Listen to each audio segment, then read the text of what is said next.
Okay, another way, because I'm just doing a different technique, using the REM.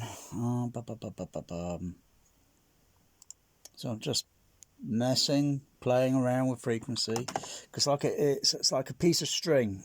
Because when you have a piece of string and you wiggle it up on say on a surface, and then it looks all like that, and then you kind of push it down a little bit like here, or move it there to sort of even it out again, like flat, if you know what I mean. And using the different Q filters and the bandwidth for the Q filter, how much should you subtract in the frequency by lowering it down slightly, or if something might need to be slightly raised up slightly, providing of course you've got enough amplifier power and you ain't going to clip the amplifier, then it's okay, as long as you don't overdo it. Otherwise it might run into snags. So here's one thing. If I start the pink noise up,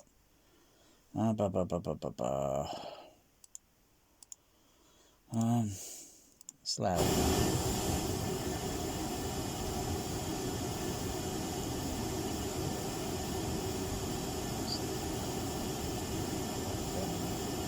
So when I was looking at this frequency response, previously, I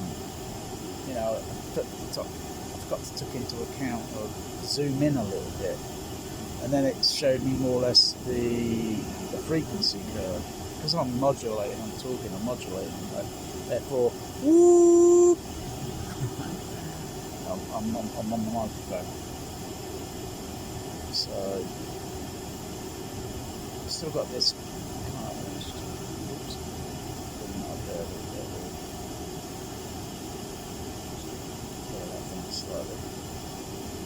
I've got this frequency around here, but I'm running out of PEQ filters on the DCX. I use mostly the high frequencies, going for a Behringer FDQ 2496. I may get another few Behringer FDQs and have one do the low frequencies, one do the high frequencies, and then to finalise, I'll probably use the DCX on. But that's very tricky, because you could put a filter in on the ABC input, and that simply just applies it to every channel, sort of thing. So a bit of a waste really sometimes. So it's like having say one low frequency, high frequency. It's like having two of these connected up for one channel.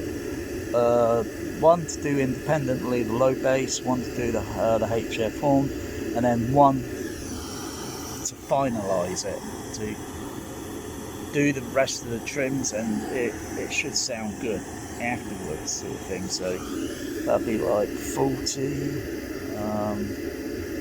80. You could loop you could loop the finalizer, so you could have, say, 80 EQ bands. I think that's correct. Yeah, 80 EQ bands, and it's not bad going. Not that you may use them all, but you may, or I would, may do. But so far, I'll see how this technique goes, because yeah, it's not too bad. The frequency there, it's not too bad. But it's getting it so it's then overlapping, transparent. That can take hours, days of work just to do that. Not using an auto EQ. Where's the joy in that? Because you don't learn anything with an auto EQ. It does it, what it's programmed to do. What people say they claim in a lab, and they program it, and that's all it does.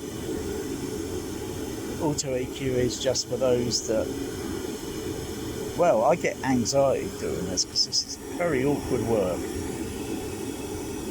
but I get a learning experience from it, so I'd like to say, I've never tried this technique before, so every time, try a different approach. because the goal is just to get it to be overlaid, but the low frequencies are very problematic. High frequencies could be even more problematic, but to a degree, in some parts you ain't going to notice a lot of the high frequencies that much, or maybe some low frequencies you might not even or should I just say some frequencies may not notice. It's just generally trying to get it overlapped, transparent as possible within, well, some frequencies are almost within a few, well, spot on, and some others aren't. But you move the microphone a little bit this way, that way, you know, and it's just the same with moving your position over here, over there, you know. So when you're moving this position, that position, the way you're doing is anything as much as you the frequency sound is going to go whoosh, whoosh, whoosh, whoosh, whoosh, whoosh, just as if it were if I were on a CD radio, and I'm just turning my KC shift slightly, but listening to certain static noises or repeater station and such, and then just turn it and it just goes wobbles. You know what I mean? So it's just when you do that, it's like moving a dial on a radio tune, and it just goes whooshy, whooshy, whooshy. So you can never get it spot on, so it's pretty pointless. Just get it as best as you can, and that's all you can do with it. And then just enjoy listening.